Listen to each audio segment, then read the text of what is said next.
গত কয়েকদিনের উপসাগরীয় এলাকায় চলমান যুদ্ধের পরিস্থিতিতে কুয়েতে প্রবাসীদের মধ্যে কিন্তু একটা আতঙ্ক বিরাজ করেছে। যদিও ইরানের পক্ষ থেকে বলা হয়েছিল আরব দেশগুলোতে তারা আর কোনো হামলা করবে না যদি কুয়েতের আমেরিকা ঘাঁটি থেকে তারা কোনো ধরনের হামলা না করেন।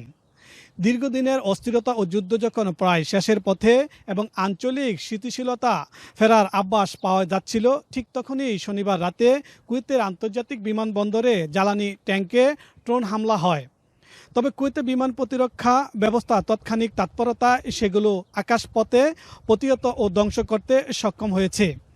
তবে ইরানের অব্যাহত ড্রোন ও ক্ষেপণাস্ত্র হামলার মুখে প্রাণ হারিয়েছেন কুয়েতের 2 সীমান্ত রক্ষী বাহিনী। রবিবার ভোরে দায়িত্ব পালনরত অবস্থায় তারা নিহত হয়েছেন বলে নিশ্চিত করেছেন কুয়েতের স্বরাষ্ট্র মন্ত্রণালয়।